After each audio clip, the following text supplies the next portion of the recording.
Bom dia, Amanda. Sempre é uma alegria estar aqui com você, com essa delicadeza, essa gentileza como você trata todos os seus entrevistados.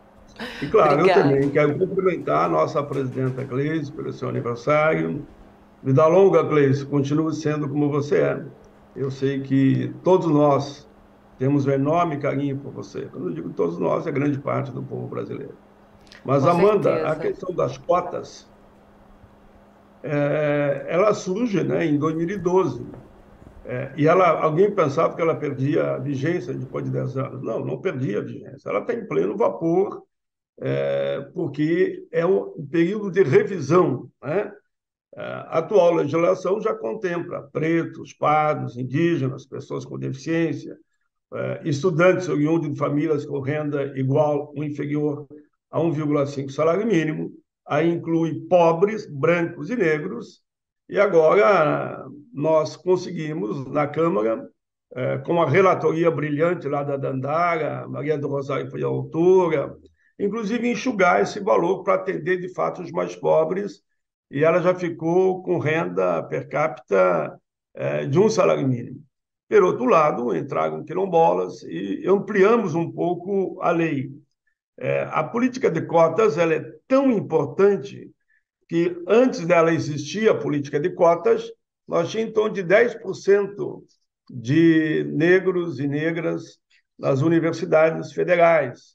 Hoje, nós já chegamos a em torno de 50%. Alguns falam que é 54%, mas, enfim, já ultrapassamos a 50%, negros, negras, índios, deficientes, e agora vamos ter também a questão quilombola. Eu queria aproveitar essa introdução, porque no debate que estamos travando no Congresso, infelizmente, tem alguns ainda que conseguem ser contra a política de cota. É surreal isso, nós acreditar que alguém em sã consciência pode ser contra para que os mais pobres tenham acesso à universidade, né? Mas, enfim, estamos travando esse debate. Agora está no Senado, foi aprovado. Eu tive lá na Câmara naquela noite histórica, né? Foi aprovado por unanimidade, mesmo a oposição lá na Câmara, que fez discurso contra as cotas, não pediu verificação, deixou votar, então não teve um voto contra. E agora veio para o Senado, e nós percebemos que há um movimento no Senado de gente querendo apresentar substitutivos, já parece que alguém já apresentou, já tem emendas, né? Ora, e uns alegam, não, nos Estados Unidos, inclusive, não tem mais política de cotas, não tem depois de 60 anos. Oxalá, antes de 60 anos, a gente possa dizer que no Brasil não precisa mais política de cotas, que construímos um equilíbrio, né? É bom lembrar também que a população negra nos Estados Unidos é 13%. No Brasil, é em torno de 54%, 55%. Dentro desse quadro, eu espero que a gente consiga aprovar o projeto aqui no Senado. Eu fui indicado relator, com o apoio do presidente Rodrigo Pacheco, para quem eu agradeço, do presidente da Comissão de Educação, Flávio Arnes, para quem eu agradeço, e o presidente Davi Alcolumbre, da CCJ, para quem também eu agradeço. Não é para centralizar só num relator, é que o Senado quis fazer o mesmo processo da Câmara. A Câmara, a Dandara foi a relatora. Então, ela circulou pelas comissões e aprovou depois no plenário, claro, não só com ela, a Bené, toda uma bancada progressista lá que ajudou muito esse momento a acontecer, né? É aqui no Senado nós repetimos o mesmo modelo. Eu fiquei relator, já aprovamos na Comissão de Direitos Humanos e agora está pronto para ser votado já na CCJ. No acordo que fizemos na Comissão de Direitos Humanos, um dos líderes da oposição, o Girão, ele pediu para mim, que ele queria pedir vista, eu fiz para ele um apelo, enfim, para que não pedisse vista. Havia uma simbologia muito grande a Comissão de Direitos Humanos aprovar por unanimidade. Ele acabou concordando e pediu uma audiência pública. Eu concordei, a audiência pública será, então, na CCJ. Mas se eu fosse falar aqui rapidamente, o que muda principalmente, né? Em primeiro lugar, o processo de entrada dos estudantes na universidade, ele ampliou agora, né, para os institutos federais e vão ser observados primeiro a nota pela ampla concorrência e, posteriormente, as reservas, que é um avanço. A lei de cota, como dizia, não perde a sua vigência, será analisada pelo Ministério da Educação a cada 10 anos. Então, não teremos que, daqui a 10 anos, ficar de novo em discussão. Não, será analisada para ver se tem que haver algum aprimoramento. O projeto de lei faz a atualização de quem vai concordar isso. Vão ser os ministérios correspondentes à igualdade racial dos povos indígenas, né? E também, naturalmente, o Ministério da Educação. Um outro dado importante, que eu já dizia antes, a renda familiar per capita, que era de um salário mínimo e meio, passou para um salário mínimo, na reserva de vagas de até 50% das cotas, brancos e negros, né? A proposta amplia as ações afirmativas para os cursos de pós-graduação, que eu já tinha apresentado o projeto nesse sentido há muito tempo atrás, ainda lá em 2020, e agora foi aproveitado essa ideia. Outra questão importante, que agora entra os quilombolas, que muitos consideravam o povo quilombola como se fosse invisível, né? E o povo quilombola está aí peleando, lutando para ter seu espaço também nas universidades e nos institutos, né? O de mais importante, eu diria, vai nessa linha, além de que o IBGE e outros institutos poderão fazer a avaliação durante esse período, sempre na busca de de encontrar o melhor caminho do que deve ser aprimorado, inclusive no futuro, né? Eu espero que lá na CCJ, que teremos provavelmente essa audiência pública a semana que vem, a gente vote e depois vá para o plenário. Por que nós temos... É que eu concluo essa introdução, que eu já falei de tudo, né? Porque para que o Ministério da Educação, né, da Igualdade Racial, Direitos Humanos, povos indígenas, que todos vão colaborar, possam regulamentar as inovações, é preciso que a gente vote no máximo no mês de setembro, para que eles tenham outubro e novembro para fazer toda a regulamentação, inclusive para que entre, digamos, a todo vapor, com tranquilidade, sem nenhum atropelo, que toda a concorrência se faça com muita fiscalização, acompanhamento, e ela entrar em vigor plenamente a partir do ano que vem. Muito bem, senador. Lembrando que essas mudanças todas, né, que o senhor comentou agora, essas atualizações tão importantes, foram mantidas depois, né, que passou pela Comissão de Direitos Humanos. Você conseguiu manter na íntegra o texto que veio da Câmara, o que é muito positivo. Responde também a dúvida aqui do nosso companheiro, o Alberto Quirone, que pergunta se isso se expande aí para pós-graduação. Então está respondido com o texto que veio da Câmara. Sim, a gente inclui a pós-graduação. Eu queria falar de uns dados aqui também, senador, que de acordo com o IBGE, entre 2010 e 2019, o número de negros nas universidades do país cresceu 400%. O Censo da Educação Superior de 2018 mostra que a participação de indígenas na educação superior aumentou 842% em 7 anos, aí, entre 2010 e 2017. Como é que a lei, que já mostra resultados concretos, pode ser ainda mais eficaz aí no acesso, na democratização, né, do acesso ao ensino superior? Olha, em primeiro lugar, agora vai ser legalizado, né? Além do ensino superior, pós-graduação também, e outro dado importante que é a Bolsa Permanência, né? Eu já tinha um projeto lá atrás, há muito tempo, e agora a Câmara também aproveitou essa ideia de melhorar a Bolsa Permanência, porque não é só você estar na universidade, você tem que ter condições de ir para a universidade, né? Desde a roupa, desde o ônibus, ou desde o carrinho que você tiver, que não é nenhum crime ter um carrinho, né? Da gasolina, enfim, da alimentação, dos livros, tudo isso nós contemplamos aqui no projeto, e é isso que foi dito aí das preocupações. Eu vou fazer de tudo para que não haja uma modificação. Tudo que já tinha que ser debatido, eu acompanhei, a Câmara, os nossos líderes lá foram muito cavalheiros, muito gentis, conversaram comigo, eu estive lá durante a noite histórica da votação.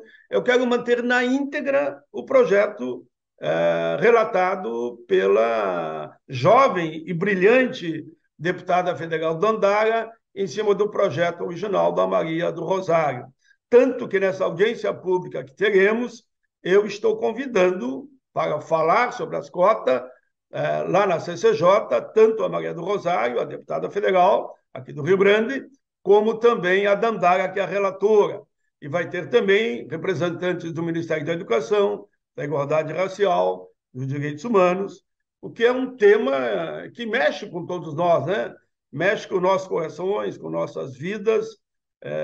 Nesse momento tão importante, os dados que você também complementou aí, porque eu sempre falo de negros e negras, você teve uns dados magníficos aí, do número de indígenas que agora vão entrar, já entraram, e agora vão entrar também os quilombolas, tanto nos institutos como também nas universidades. Eu sempre digo, já disse em outros momentos, que o combate ao racismo estrutural tão forte no nosso país, infelizmente, é só ver os dados, né? Quem mais morre assassinado é índio, é negro, é mulher, é pelo preconceito, o machismo e o racismo, né? Faz com que a gente tenha que repetir essa palavra. A verdadeira liberdade, em todo o sentido mais amplo, passa pela educação. Por isso que a gente quer que a nossa juventude, e por que não também adultos e idosos, tenham o direito a ter um nível superior, inclusive até porque agora nós temos que olhar para frente mais do que nunca, né? Eu sei que todos vão concordar com o que eu estou dizendo. Hoje o debate é sobre inteligência artificial. Então, quem não tiver conhecimento no campo desse momento histórico do avanço tecnológico, não vai conseguir estar fazendo o bom debate para estar empregado, para ter qualidade de vida, né? Para avançar na construção de um mundo melhor para todos. Então, o recado que eu sempre deixo a todos que estão nos ouvindo, se querem chegar lá, para ter qualidade de vida, tem que apostar no estudo, né? Desde cedo, seus pais, enfim, pela dificuldade financeira, meus pais também tiveram, mas não diziam, estude e trabalhe, né? Senão você não chega lá. Eu cheguei onde estou porque passei muito por estudo, inclusive por cota naquela época no ensino técnico. Ensino técnico, na época era o sistema S que tínhamos, hoje tem outras oportunidades, que eu falei, eu passei lá e foi fundamental para mim, dali para frente fui avançando, como o presidente Lula passou, como o Paulo Rocha passou, como o Meneghel passou, como o Vicentinho passou, e hoje são homens respeitadíssimos, inclusive o presidente da República, pela construção que fizeram, saindo de um berço pobre e chegar à presidência da República, é um exemplo a ser seguido. Com certeza, senador. Eu queria aproveitar a sua presença aqui também com a gente hoje para comentar a situação da população do Rio Grande do Sul, né? Algumas cidades estão mais fragilizadas do que outras, né? O município de Mussum.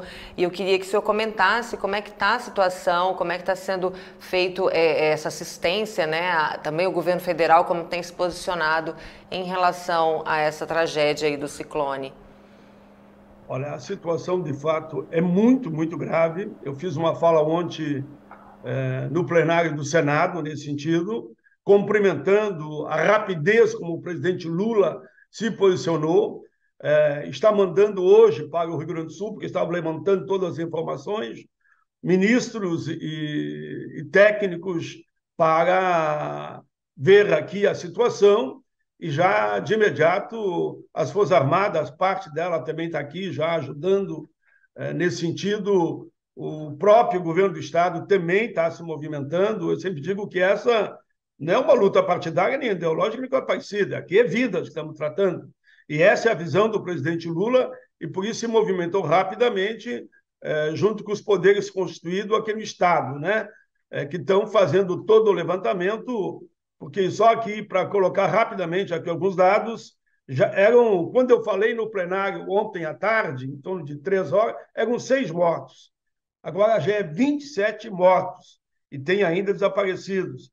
Em torno de 3 mil desabrigados, 25.734 pessoas afetadas Eu tinha o dado de 60 cidades, são 66 cidades atingidas, bloqueio em estradas federais,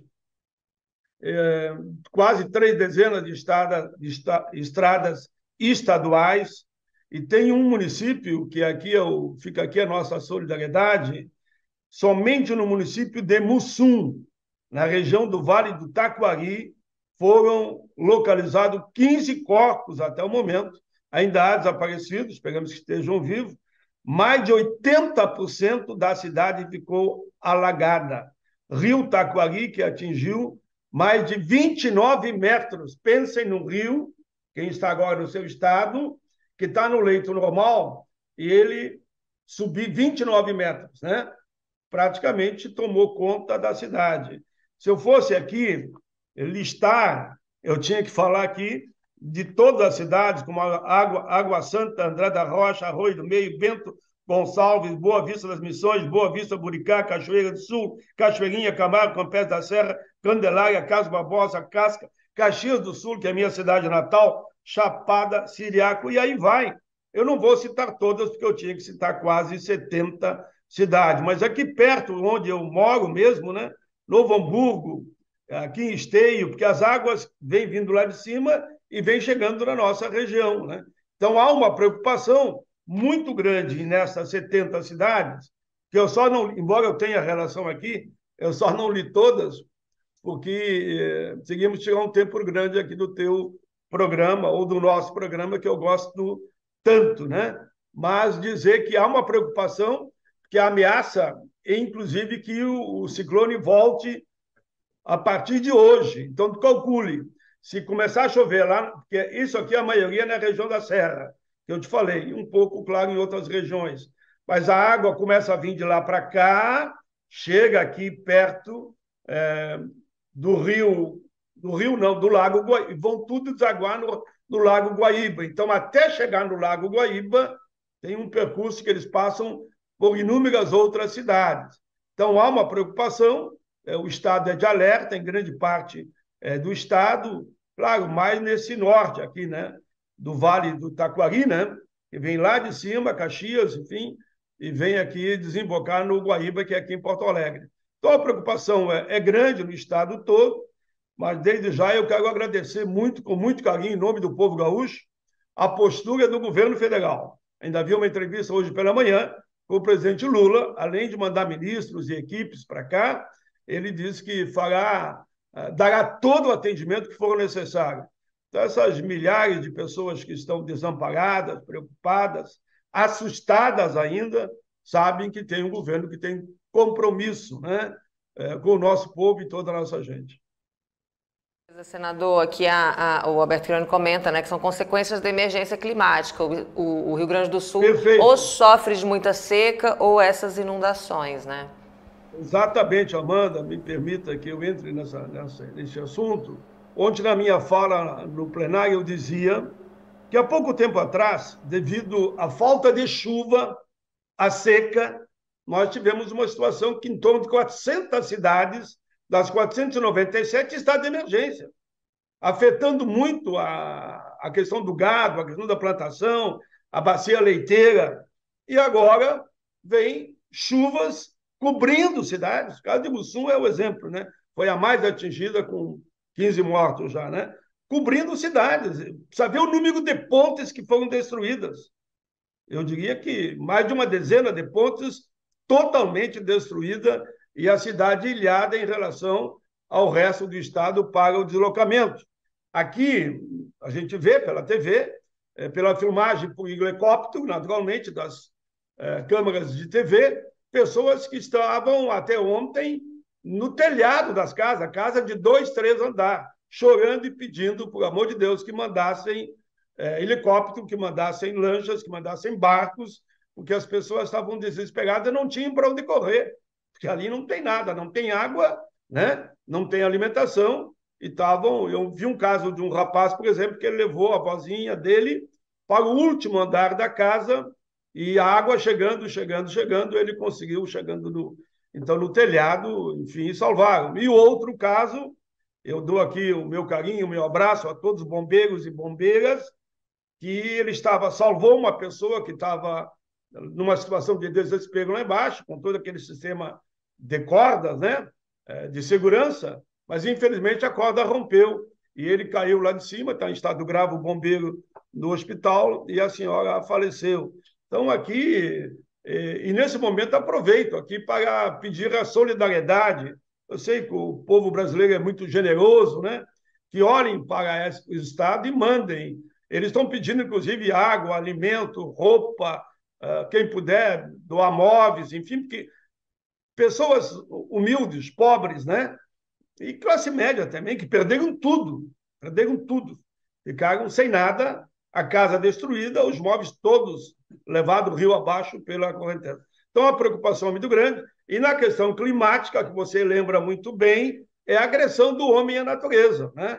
Cada vez mais nós temos que defender o ecossistema, nós defender o clima, a não matança dos animais silvestres, por exemplo, né? A não destruição das árvores, a não contaminação dos rios.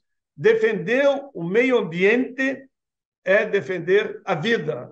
Por isso que o presidente Lula, no encontro realizado agora recentemente no Amazonas, né, tem falado muito dessa questão do meio ambiente. Veja, nos Estados Unidos, o sol de rachar lá, o desespero muito grande lá nos Estados Unidos, e nós aqui debaixo d'água, e assim em outras partes do mundo vem acontecendo. Tem que haver uma preocupação cada vez mais de toda a humanidade na defesa do meio ambiente. Por isso, tem toda a razão a pergunta que veio aí, a preocupação com o clima, enfim, o ecossistema do planeta. O planeta está pedindo socorro mesmo. Senador, tem um monte de mensagem aqui em solidariedade ao Rio Grande do Sul, parabenizando também a sua atuação na relatoria da revisão da política de cotas. A gente agradece muito, mais uma vez, sua presença aqui. É sempre muito bom conversar com o senhor aqui no Jornal PT Brasil. Eu agradeço, obrigado, Amanda, e a todos que prestigiam o teu programa. É um programa belíssimo. Toda vez que você me convida, eu sei que a fila é grande, tem muita gente que gostaria de estar no teu programa, mas eu me apresento. É onde? É lá do PT, da Amanda? Pode botar lá que eu entro. Olha só. Obrigado, Amanda. Já fica o convite para voltar. Obrigada, senador. Bom dia. Beijo no coração. Beijo.